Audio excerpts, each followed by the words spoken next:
Debt Demolisher TV with Sophia Melone.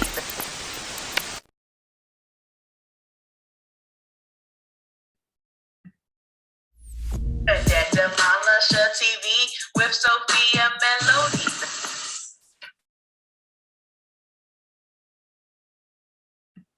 Okay, hello, everyone. I am Sophia Melonē, the Debt Demolisher, here to bring you the tools, tips, and tricks to help you manage your financial baggage the right way. I am super excited to be before you guys for yet another live stream night as we go over none other than the one, the only Wealth Choice by Dr. Dennis Kimbrough. We have been covering this book in honor of Financial Literacy Month. And my hope is that each of you has had an opportunity to continue to go through your readings, to continue to be inside of this work, and continue to get these lessons that we've been dropping each and every day. So shout out to Dr. Dennis Kimbrough in honor of Financial Literacy Month. And shout out to those of you who may be tuning in via Clubhouse. I did remember to put the Clubhouse room on today.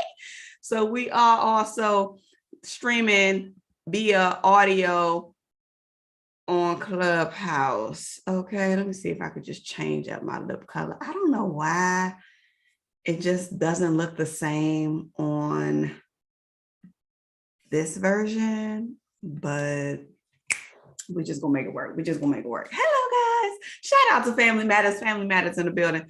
This video today is sponsored by Family Matters. Shout out to Team Davis. Let me go ahead and pop out the chat so that way I can see who's in the room, see who's in the building, and then we'll go ahead and jump into the conversation. I hope that y'all been having a great day today. I sure have now. I've been having a much better day now. So I want to thank y'all so much for being here. We got Q Scott in the building saying, hey, Q Scott, hey, Q Scott, let's go. Hey, Q Scott, hey, Q Scott, let's go. All the way from the what? H-Town. Q Scott is in the building. So glad that you're here. We got Lisa Smiles in the building. I said, Smiles Tribe, stand up. Smiles Tribe is in the building. Shout out to Lisa Smiles. So good to see you. Welcome on into this room. I'm so glad that you are here. Yes, ma'am. We also got Coach Harut all the way from the West Side. Coach Harut is in the building. Coach Harut, I just want to say thank you so much. Thank you so much. Thank you so much.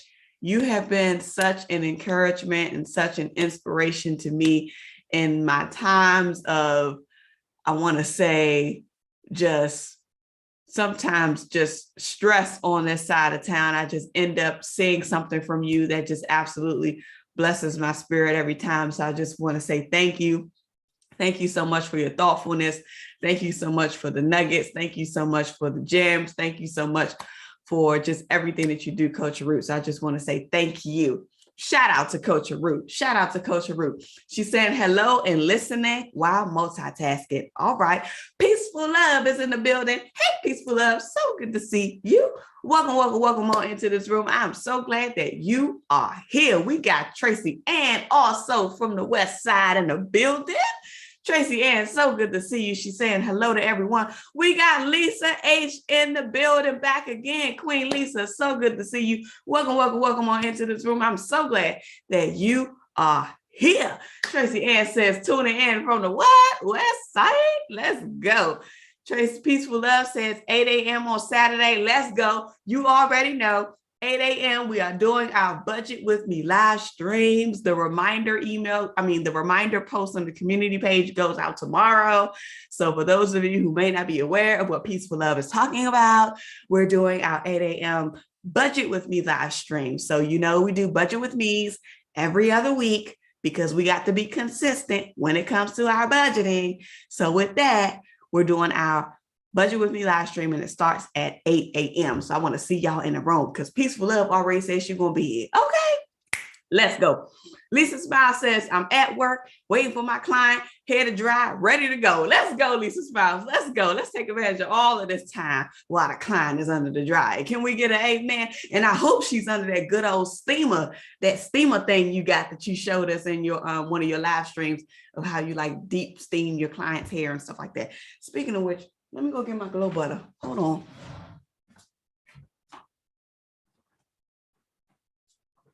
Hold on.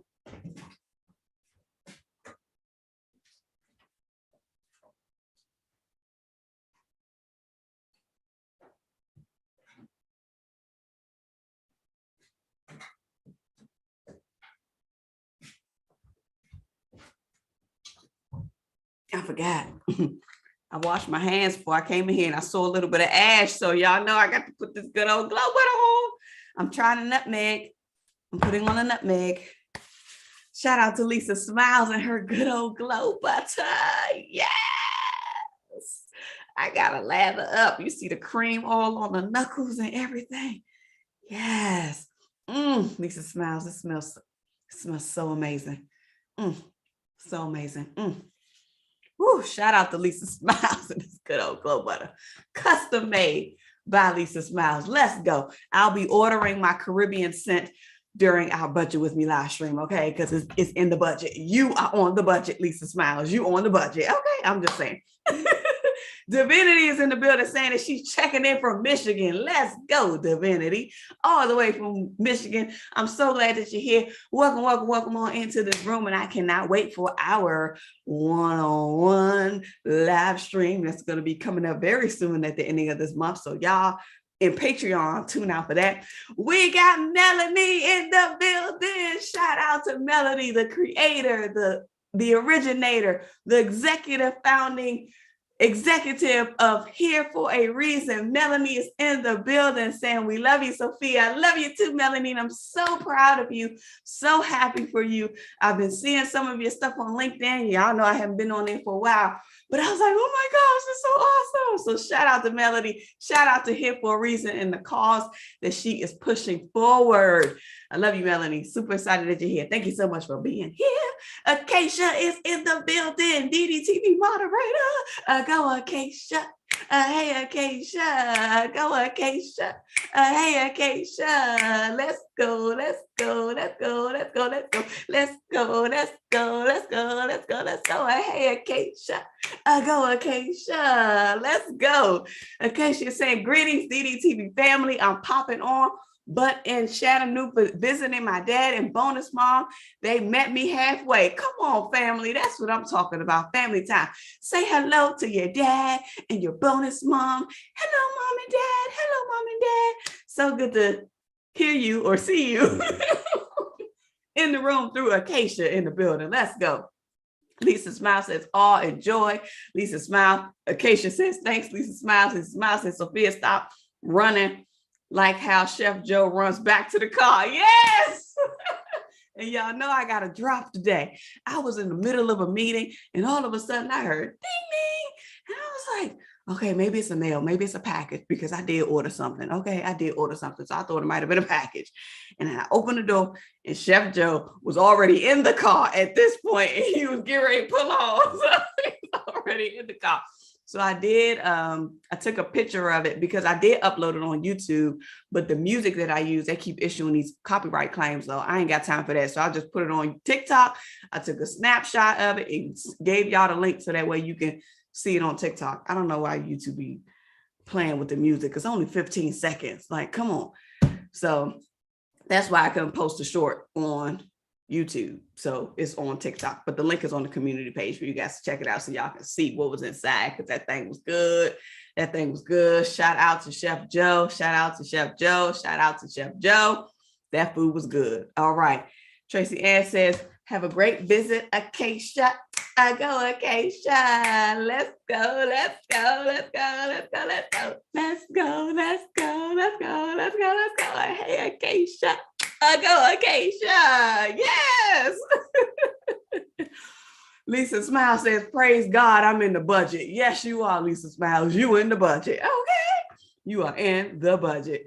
Tracy Ann says, that fried fish sure look good. Let me tell y'all something. That fish was so good. That mac and cheese was so good. Them collard greens were so good. Y'all just make me want to go ahead and just lay down to rest because I ain't got no more left because I ate it all. I ate it all. Okay. Life with Ollie. Hello, was getting ready to say, because y'all know I know my people. So I know when a new person drop in the room. Life with Ollie is saying, hi, everyone. This is my first live here. Going to try to stay on as long as possible. But the title drew me in. Come on, Jesus. Because the Lord gave me that title. Come on, Jesus, with the word. Welcome to the room, Ollie. I am so glad that you are here. Welcome, DDTV. Let's give Ollie some love and thank her for coming on into this room. So with that, we were doing a lot of check-ins. So Ollie, if you're new here, when we start, I got to acknowledge my people. I got to acknowledge the family before we get started into our conversation. So Ollie, so glad that you're here. Life with Ollie. So glad that you're here. Welcome. All right, you guys. So let's go into our conversation and what we're going to be covering today, as Life with Ollie so eloquently put that the title drew her in. So you know that we're reading from Dr. Dennis Kimbrough's The Wealth Choice, Success Secrets of Black Millionaires. We've been covering this book day after day, starting since April the 1st for the entire month of Financial Literacy Month. That's what we'll be covering. We're taking this book 10 pages at a time. Our reading assignment for today was for us to read pages 61. Yes, 61 through 70. So we had to read 61 through 70. And we're just going to start where we start, because I did a whole lot of highlighting in here. I did a whole lot of wows and Jesus and the margins and underlying stuff and things that I really want us to talk about and cover. So it's going to be good. So my question to you is, are you prepared for wealth? And how are you going to become prepared for wealth if you're not? But that's the purpose of this conversation. And that's the purpose of what we're going to be talking about today. So, you know, yesterday we talked about Tyler Perry's story and different stories about how they kind of got towards their journey into success. And we ended the conversation talking about salaried workers and how sometimes we mourn the start of the work week because 9 times out of 10, we're giving all of our energy to something else that we're not really truly passionate about. I'm just going to add that piece in. But what Dr. Dennis Kimbrough was saying that he learned from the millionaires that he interviewed was that, as opposed to the salaried workers dreading the start of the week, millionaires embrace it. The wealthy embrace the start of the week. So that challenged me last night to really think about my perspective and how I think about my workday. And I'll just be honest and transparent. I had a one-on-one coaching call with my leadership coach, my professional development coach. I'll just call him a leadership coach. And we were talking today, which was very powerful, but we were talking about the very same things that we were actually talking about a couple of days ago, about boundaries and work schedules and being fatigued. And I even expressed like how during my workday, my mind can be so fatigued because of all of the work that I do. But when it's time to come here, when it's time to do this, my energy is reignited. I just have a spark of energy and I don't even feel any of that fatigue that I was feeling before. So how can I embrace that mentality, even if I'm doing what I have to do in order to, I guess, hold true to my responsibilities in the role that I'm doing on my job? But that's a whole nother conversation. But let's go down and talk about TD Jakes. I'm reading from page 61. If you are reading along and you have your book in front of you, TD Jakes completely broke down the first time he was asked to speak before a congregation. He was lacking resources. He continued to push his way through the masses until he stood poised on the top rung of spiritual and social power. One of the things that he said that essentially based on TD Jakes' story is that no one wins by accident.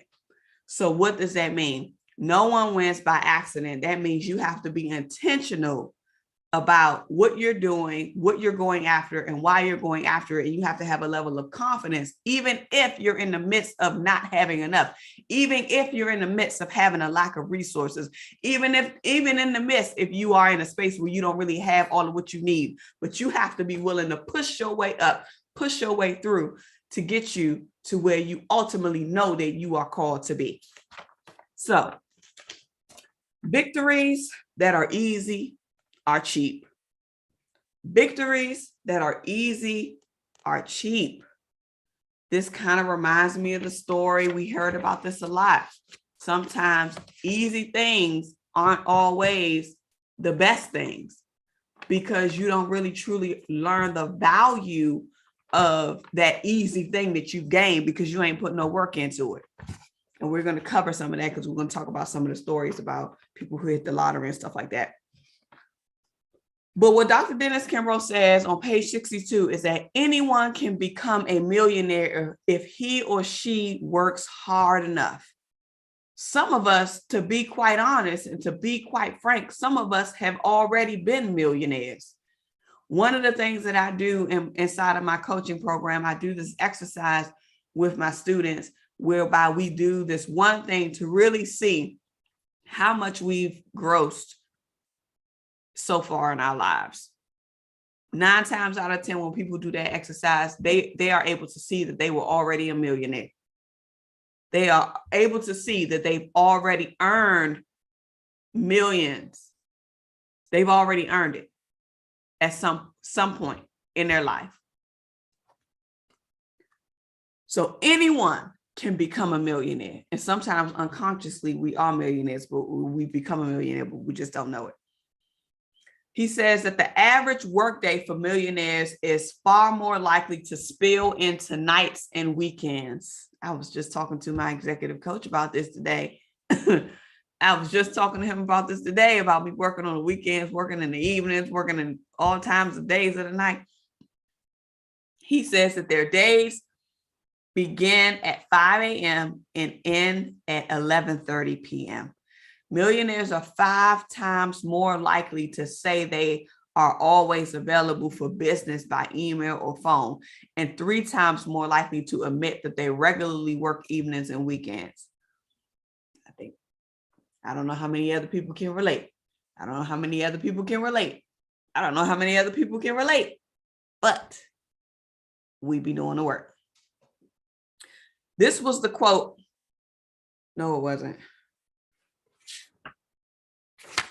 That wasn't the quote for the morning. That was a quote for the morning. Okay. So here's an important aspect to note. Working without a plan is as foolish as going to sea without a compass.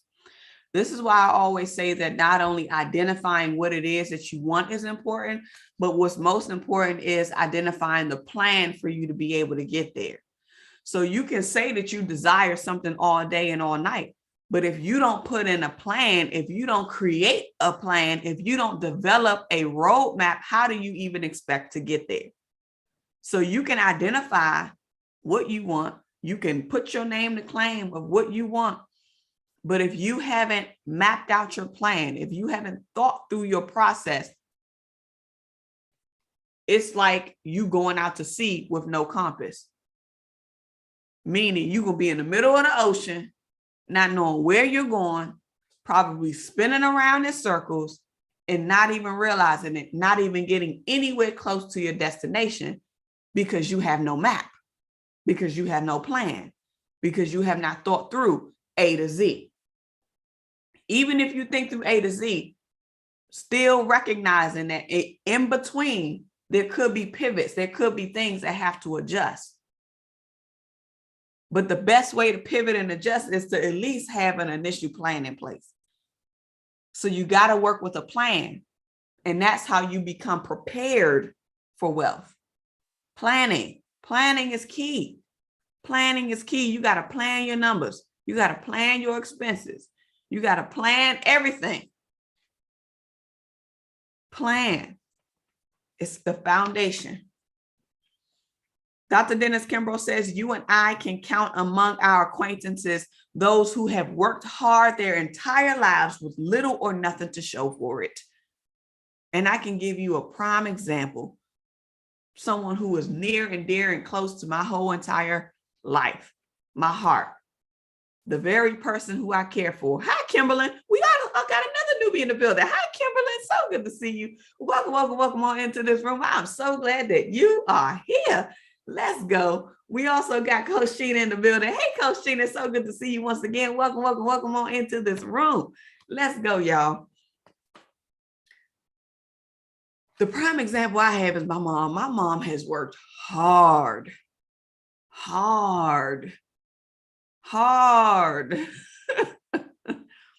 Has worked hard.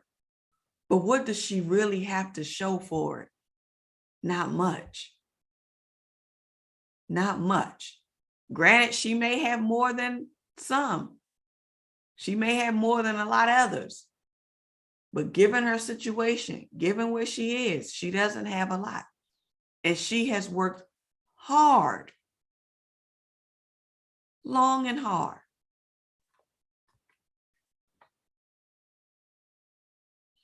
He says the mere energy is not enough. All efforts must be focused on a steady, overarching vision. So what is your vision? What is your overarching vision for your life? What is that thing for you?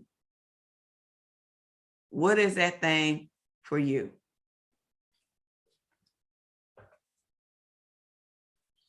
I have this section that I want to read to you guys. And this kind of ties into or leading into the morning inspiration post that was posted earlier today. But Dr. Dennis Kimbrough says on page 62 that you may leave your millions to your son or your daughter, but have you really given your children anything worth possessing? You cannot transfer the discipline. You cannot transfer the experience. You cannot transfer the grit.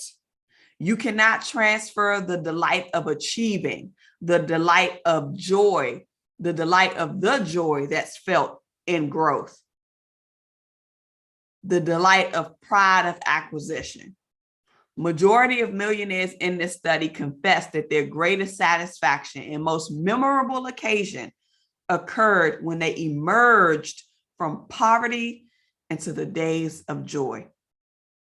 When they felt that their mere savings were growing in multiple streams of income. That's like the started from the bottom, now we here. Started from the bottom, now the whole DDT fam up in here. Started from the bottom. And I think that's what really allows anyone, regardless of where you are, to really have a sense of major appreciation of getting to whatever level it is that you said that you wanted to get to. I remember when I was going through my challenges, I shared some of the stories and gave a little bit of a background throughout different drips of these live streams. But I've shared that when I was going through my toughest times, I was like, I just need to finish. I just need to get here. I just need to do that. And that's what I kept telling myself, every circumstance. I just need to get through college. I almost left college. Y'all don't even know that story. I almost dropped out of undergraduate school freshman year in order to come home and take care of my mom because she suffered a major stroke. And my family was telling me that I need to come home and work so that I can pay the mortgage, so that my mom wouldn't lose her house. So I was seconds away from leaving, unenrolling from school to come home and work. And do you want to know what kept me there? When I came home and went to the hospital, my mom didn't even have the energy. She couldn't speak. You know, when you suffer from a stroke, you slurred, she couldn't even talk. But she mustered up the words to say to me, stay in school. She mustered up the words to say to me, don't you listen to them, stay in school. So I knew that that was not only important to her, but that was something important to her that she knew that I would need for my life. So me being obedient, I stayed in school and God made a way. God made a way. God made a way for everything to work out, even though it was tight. And in those times, I just kept saying, I just need to finish school. And then as soon as I was getting close to finishing school, I was like, okay, I know I'm going to need to make more money. So what is going to help me make more money? I need to go to graduate school. So I went right to graduate school, worked full time while I was going to graduate school. And then what did I say? As soon as I finished graduate school, I need to go work for a big CPA firm. And what did I do? The moment I graduated from graduate school, I was out of there. I was out of my job and I got picked up by a CPA firm. And I just kept pressing.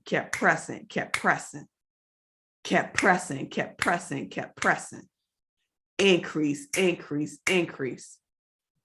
But even despite all of that increase, y'all know I had a dysfunctional emotional relationship with money. So what did y'all think I do with all of that money that I was earning? I blew it because of my insecurities and also taking care of my responsibilities. I had a household to take care of. I had mortgages to pay. I had bills to cover. But I kept saying, I have to keep pushing. Even the story I shared with you guys the other night, me living out of a bin for 8 weeks, going from house to house, floor to floor. I just kept saying, I need to get my own place. And it was in that moment I said that I would never put my livelihood in the hands of anybody else.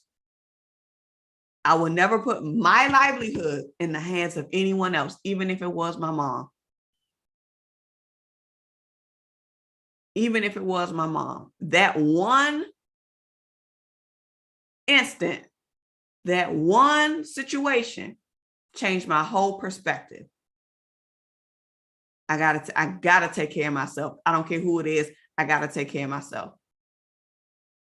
I gotta be able to hold my own.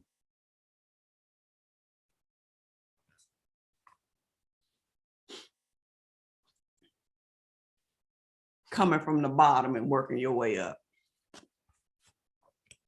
He also says that you can pass on your fortune, but you cannot transfer the skill, the prudence, the vision, the passion, and the attention to detail on which your wealth is founded. Can I take a drink to that? This is water. Water. You cannot transfer the skill, the prudence, the vision, the passion, and the attention to detail on which your wealth is founded. One of the things that I always advocate for when it comes to wealth accumulation or even thinking about wealth transfer, you got to be able to allow the people who you're planning to transfer your wealth to have the knowledge to be able to manage the wealth that you are building. So if you aren't getting them to see the truths of how the whole money cycle works, how the economy works, how debt works, how credit works, how decisions have to be made, how do you expect for them to be able to manage all of what you're growing? Get your children in the conversation early so that they can be savvy about finances early on. Get your children in the conversation early so that they can understand how mommy and daddy has to earn money and spend money to allow the child and you to have the things that they're experiencing, the vacations that they're experiencing, the electronics that they're playing on. How can you introduce them to the concept of business? How can you introduce them to the concept of decision making? How can you explain assets versus liabilities to them so that they get it? And not so that they get it, but also so that they see it. Because a lot of times we can preach to them, but they need to be able to see it. Bring them to the table so that they can understand. Bring them to the table. Help them, put them in situations where they can make the decisions and think through it. Because kids are smart. Kids are smart. They will pick up on some stuff like it's nobody's business. So don't ever think kids are too young to understand money, because the earlier you introduce them to it, the better. Because let me tell you something. The schools that they're in, more than likely, is not going to have a full-blown financial literacy curriculum. They're not going to teach them all of these concepts, entrepreneurship, business, all of that. Do they even still have home economics? And I think in home economics, we was learning about cooking when I was in school, homemade kind of stuff. I don't ever recall going over any budgets per se while I was in high school. I don't recall.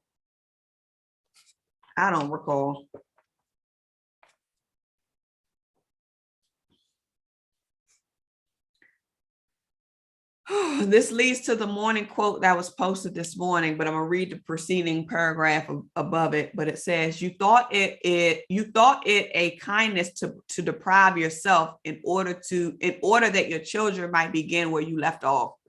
You thought to spare them the tedium and bone-jarring obstacles, the hardships, as well as the lack of opportunities, but you have placed a crutch in their hands instead of a staff. You have placed a crutch in their hands instead of a staff. You have removed any form of incentive to self-development or self-help without no real form of wealth creation. As a result, the heir's enthusiasm will evaporate, their energy will dissipate, and their ambition will gradually fade away. And this was the morning quote from this morning. If you do everything for your children and fight their battles, you've done nothing but produced a financial weakling. If I can speak from this quote for a second, I can honestly say my upbringing, as I shared this before, it was dysfunctional. It was a lot going on. It was a lot. But I can honestly say that all of those hardships, all of those challenges, all of those things that I experienced in my childhood made me who I am today. All of the responsibility that I had as a child made me who I am today. All of the financial responsibility that I had to take on at such an early age made me who I am today. All of those dysfunctional psychiatric type of instances that happened within my household made me who I am today. It taught me so many things, even though it took me until the age of 30 to realize that I was managing my money the whole wrong way. Even still, all of those situations, all of those experiences made me who I am today. Even all of the debt that was accumulated, during that time. So without the hardship, I would not have learned. Without the experience, I would not have had the ambition to continue to push, to continue to just want to make it, because I didn't have a silver spoon in my mouth. So we have to be careful when we get to a space where we want to give our children everything so that they won't have to experience what we experienced growing up. But are we at this point disabling them? Are we at this point creating a monster? How can you incorporate the balance between allowing them to have that energy, allowing them to have that enthusiasm, allowing them to have that drive, allowing them to be able to work hard and understand the meaning of hard work instead of making it easy?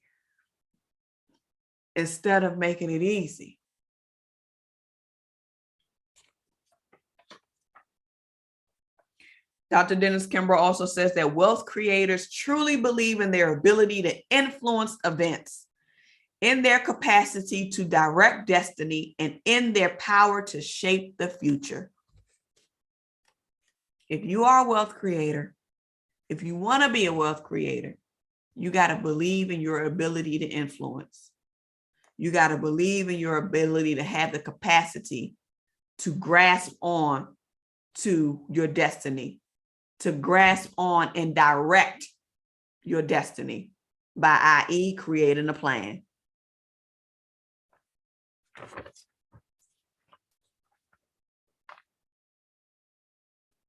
Dr. Dennis Kimbrough says that wealthy men and women, it has been documented, owe more to their persistence and tenacity than they do to their natural powers, favorable circumstances, or friends or associates.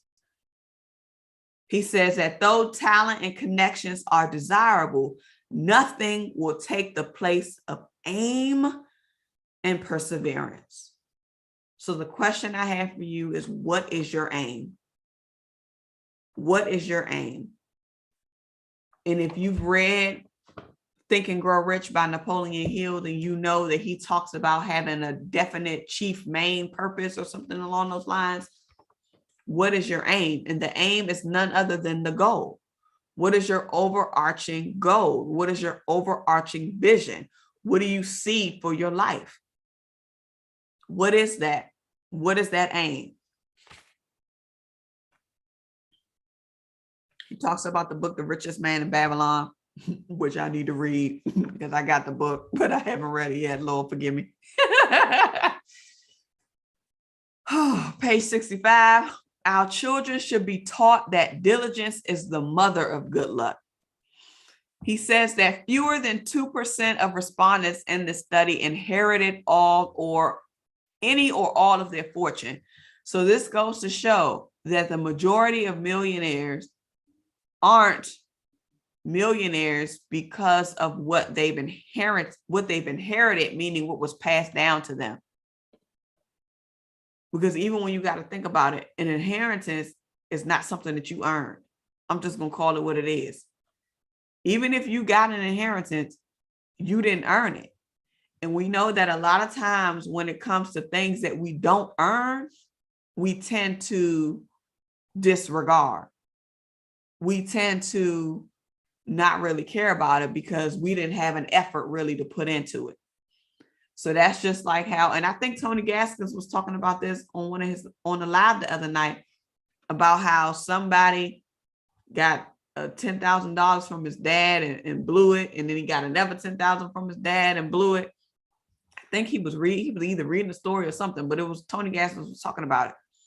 Same concept. Same concept.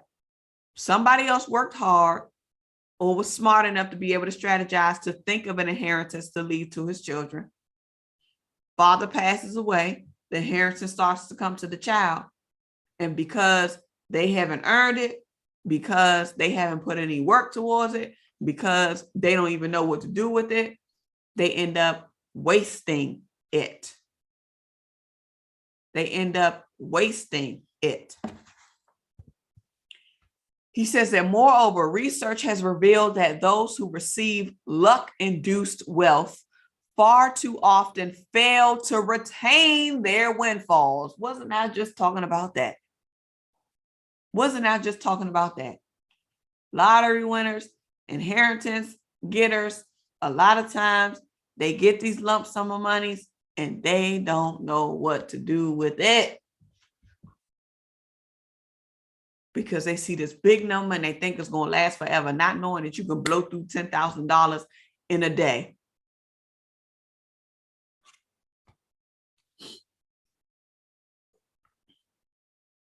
He says that one study points out that those who came into their fortune through lotteries, gaming, or chance, more than 80% were bankrupt within 5 years.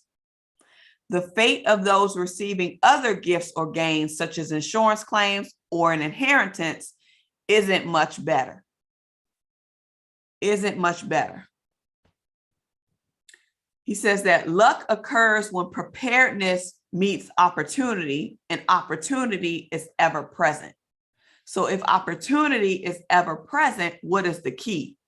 The key is for you to stay prepared. The key is for you to stay prepared because opportunity is everywhere around us. But are you prepared for that opportunity when it comes in front of you or when it comes across your way. Stay ready so you ain't got to get ready. I want to read this part because I wrote Jesus in the margin, so I know it was a happy one. But let me go ahead on and read, and then I'll check out the comments. I see you guys are commenting. Thank you guys. Thank you guys. Thank you guys. I'll read the comments in a second. On page 66, Dr. Dennis Kimbrough says that every appointment be kept. Well, let me read from the beginning. Okay, I'm just going to read from the beginning. Lord, if only the next generation will begin life with the ideal that every statement they utter be the exact truth, that every promise made be redeemable to the letter, that every appointment be kept with the utmost faithfulness and with the full regard and respect for time of others, that they hold their own reputation as a priceless treasure and feel as if the eyes of the world were on them, that they criticize and condemn no one, that they learn the true estimate of value and self-esteem, that they are not deceived by appearances, but place the emphasis of life where it belongs, that they must not deviate one iota from what is upright and true. As the Almighty has made plain, you are rich or poor according to what you've become, not according to what you own. You are rich or poor according to what you've become, not according to what you own. So who and what are you becoming? Who and what are you willing to become? Who and what are you choosing to become for the attainment and the sustainment of your wealth? Who? What? How? When?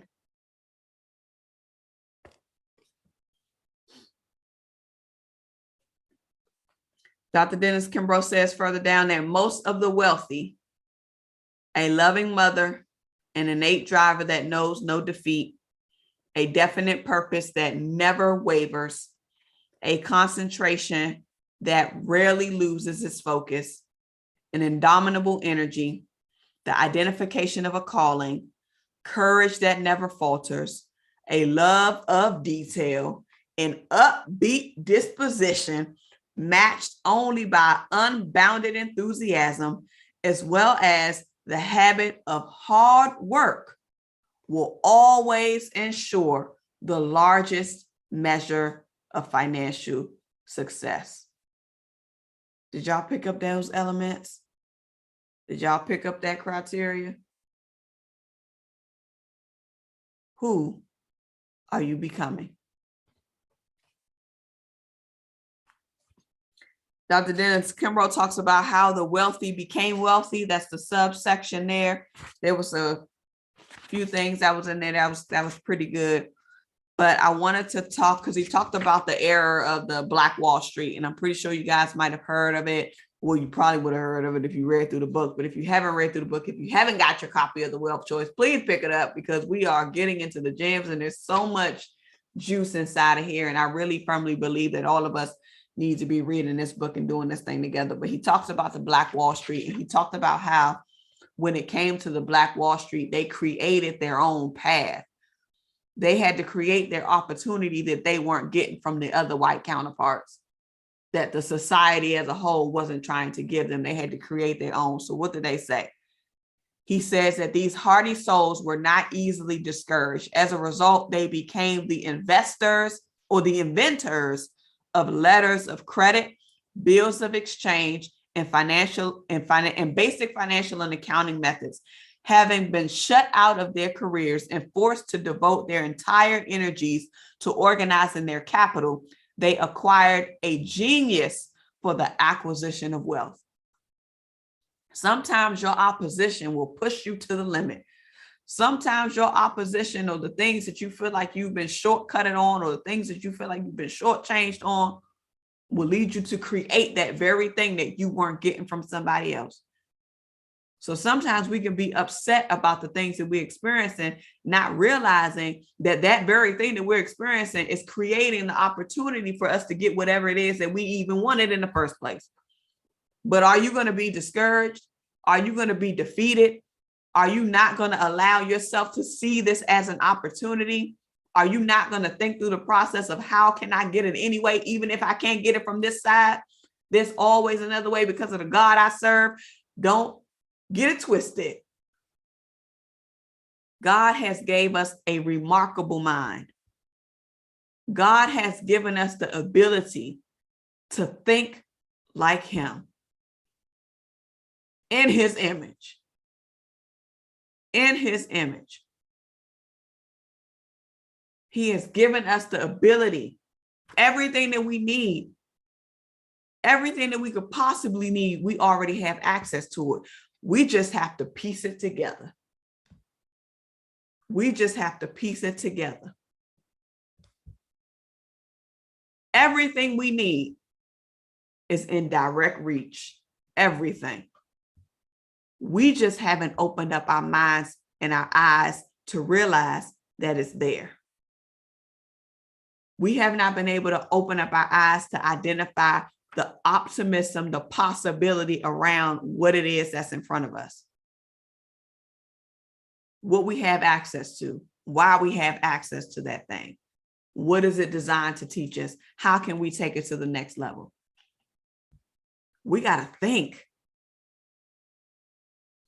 And sometimes we have to sit and think in stillness, sit and think in quietness. I was talking to my executive coach today, and he said that same thing. You need to be still. Be still. Just unplug. Take some time to unplug and be still. And if you've ever noticed, in your stillest moments is when you get your greatest ideas. In your stillest moments is when you get your greatest ideas. There are so many times I could just be sitting after my quiet time, or I could just be sitting and reflecting, and the Lord will just drop something in my spirit. Do this. And it could just be a line. I'm like, oh, okay. Oh, okay. Sometimes I could be listening to something, and it could be something that I listened to before, but I hear something differently as a result of me listening to that thing in stillness, as opposed to me trying to listen to it while I'm doing other things.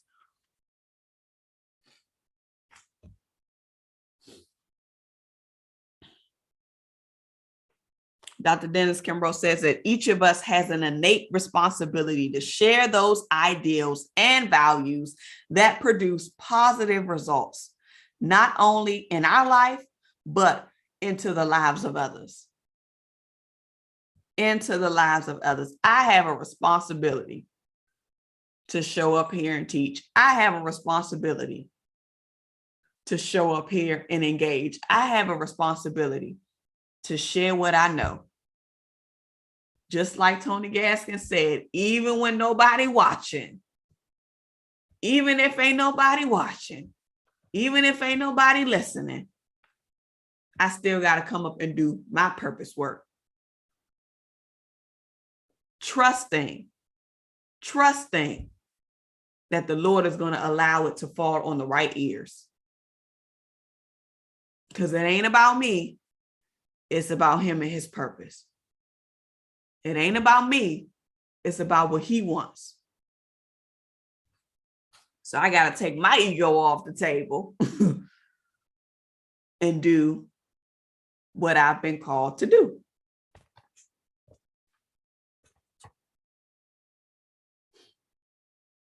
Dr. Dennis Kimbrough says that one of the things And I'll just read this piece because I think it's powerful and I think all of us should kind of hear this.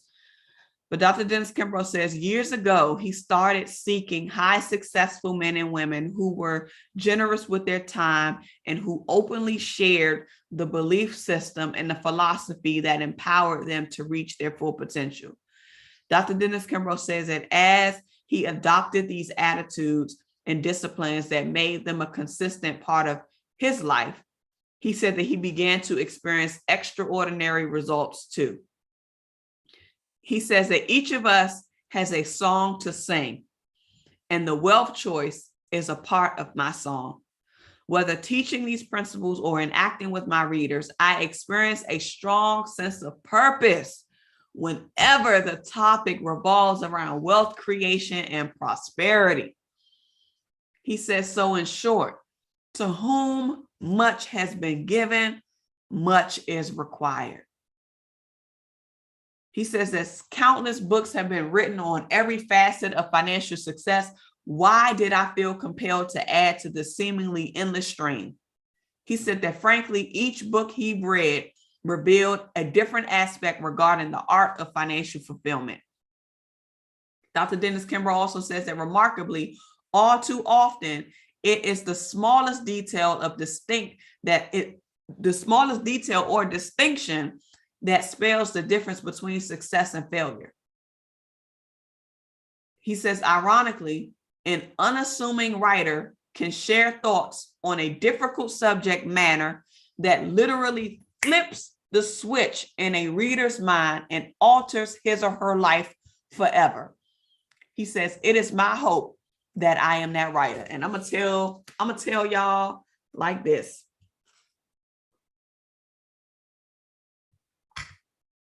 Let me tell y'all like this. Every single time I put a YouTube video together, every single time I put a winning inspiration, winning Wednesday, financial prosperity tip of the week video out, every piece of content, my goal and my desire was for somebody to be able to receive it where it could connect with them. And some of you guys may know this, some of you guys may not know this, but I have an audio book available on my website, and it's called The Fin Switch. And it's short for financial switch, because I do fin everything. I do fin wins, fin this, fin coach, all of that. So Fin Switch is the name of my audiobook. And literally what Dr. Dennis Kimbrough said right here was the exact thought process that I had in my mind for each of the video content or each of the audio content or whatever that I created. I wanted to be able to say something in a way where it would cause them to switch. Literally. Oh, like I need to change my finances. Oh, I need to change this. Oh, I need to do something differently.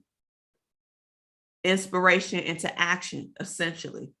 And if you go from inspiration to action, you're flipping the switch. Flipping the switch.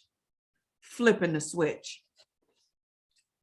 So my sentiments are the same as Dr. Kimbrough's, as he writes that his hope was to literally flip a switch in his reader's mind. My hope was to literally flip a switch in a listener's mind, a viewer's mind, a watcher's mind. Same thing. Amen. He says, so it is with a deep sense of faith and responsibility that he offers his thoughts through this very book. All right. Rely on their faith, integrity, and discipline. Oh, I want to close out with this because this was so good. This was so good. This is so good. He talked about how, who was this? Ken Brown? How Ken Brown talked about his parents and how his parents went through so much hardship. But despite that, despite all of the hardship, despite everything that was going on, that his mom and his dad, they never lowered their standards when it came to the mindset and the mentality that they wanted their children to have. So on page 71, I know we were supposed to read through 70, but I just kept reading because it was so good. Page 71, Brown says that he remembered that about his mom, in spite of our instability, his mom said that I will not allow my children to develop a welfare mentality. Without two nickels to rub together, my mother still held her standards. So even in your lowest moments, even in your lowest times, even in your lowest of your low, will you uphold your standards? Better yet, do you even know your standards? Have you even identified your standards? Have you even identified your standards? I want to let you know, as Dr. Dennis Kimbrough says on page 70, that there's a reason why you were born. And this is actually what Ken Brown's mama said to him, because his mama had an unwavering faith. She never wavered in her faith. And what his mom said was that what Ken Brown said was that his mom was always positive despite the situation. He said that his mom would say things like, "This is not the end. There's a reason why you were born. God has something bigger planned for your life." So if you are here today and you are listening, and you may not have the Wealth Choice book yet, you may just have tuned in, you may be questioning what's left for your life, you may be questioning, why am I even here? You may be questioning a lot of things. Things may not be exactly the way you want them to be. You may be at a point where you feel like you may be at your lowest of your low. Or you may be reflecting on the times where you were at your lowest of your low. Despite all that you've been through, despite all that you may be going through, if you are here today, if you are watching this right now, if you are hearing my voice right now, then that means that God has a bigger plan for you. You're here for a reason.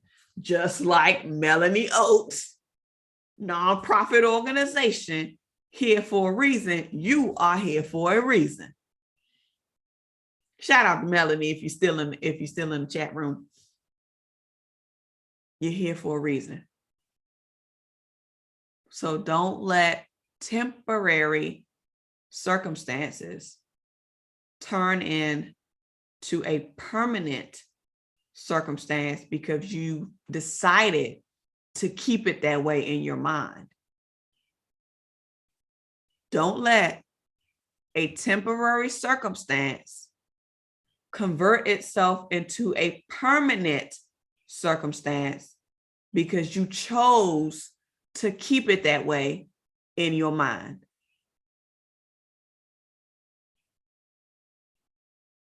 Whatever hardship you're going through is only for a season. Whatever hardship you may be experiencing, it's for a reason. So you can decide to leverage it to help propel you forward, or you can choose to stay right where you are. And if you choose to stay right where you are, you could potentially be missing out on your opportunity to prepare yourself for wealth. And wealth is more than monetary. We've talked about this. So not just monetary wealth, intellectual wealth, physical wealth, spiritual wealth, relationship wealth.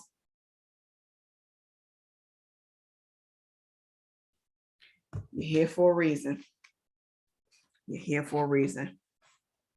God has something bigger planned for your life. Please pick up the Wealth Choice if you have not done so. We're going to be coming back here every single night, doing it, reading it, 10 pages at a time. We are reading the Wealth Choice 10 pages at a time right here every single day. Make sure that you pick up your copy. You can get the audiobook. Oh, that just reminded me, Lisa Smiles. Lisa Smiles, we are coming up on the subtitle, How to Win the War on Poverty. So if you have the audiobook, that is where we're starting, and then we'll end up ending on page 80, which will take us to the beginning of chapter 2. Yeah, it'll take us to the beginning of chapter 2. The haves and the have-nots make a difference. That makes the difference. Ooh, this will be good. So we're reading from 71 to 80, 10 pages at a time, and then we'll be back here tomorrow. I'm going to put the community post out to pull the quote from the reading so that way we can reflect, do your exercises.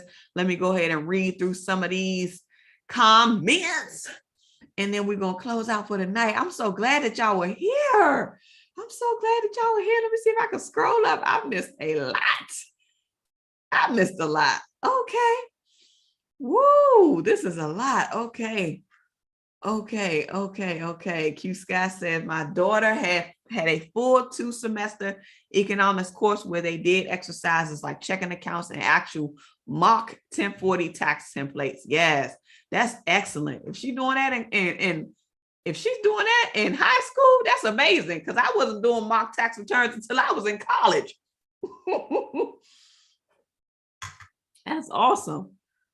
That's so good. Divinity says, in the district I taught, the use of cursive writing was no longer required. Some 4th graders did not know how to cursive. I found this to be absurd, crippling generations. Wow, they don't know how to do cursive no more. Whew. Melanie Oates says, see, I see why you wrote Jesus next to that. Yes. Yes. Lady Empire's in the building. Welcome on into this room, Lady Empire. I'm so glad that you're here. Says, so glad to catch a live. Well, we are so glad that you're here to catch this live with us. All right. Peaceful Love says, yes, we have to have the mind of Christ. Yes, we do. We got Nolan in the building. Hey, Nolan, so good to see you. Say, yes, he has given us the ability. You are so right. All right, JD. Okay. Hey, JD, for you, Glenn Coco. Okay. All right now. I hope you're not a spammer. All right. Peaceful Love says 1 Corinthians 2:16. Yes, Lord. All right. What else we got? Hardcover is showing that, but paperback is 15. Okay. Oh, okay. Y'all talking about the book. Yep. Okay. Yep. What? $413 for a hardcover? Really? Oh, wow. I don't know about that, but get this good old paperback. I got the paperback. All right. I learned also the other day that some public libraries may have this book available for checkout, Ollie. The best believe it's popular, so it might be some holes ahead of you. So consider audio. That's a good recommendation and suggestion. Thank you for pointing that out, Q Scott. That's another thing too. We don't always have to buy these books, even though we would like to, support the author, but there is options where it could potentially be available at a library. So definitely check that out. That's a good observation, Q Scott. So thank you for sharing that. All right, Lady Empire, Michelle Knighton's in the building. Hello, Michelle. Okay, we pulling up. Y'all pulling up. I'm so glad that y'all are here today. Thank you so much. Lisa, Lady Empire says, love your words of encouragement. Thank you so much. Lisa Smile says, come on, our altar call. You know how we do, Lisa Smiles. Shout out to Lisa Smiles. You going live tonight? Let us know. Let us know if you are. Let us know if you are. Financial pastor coming through.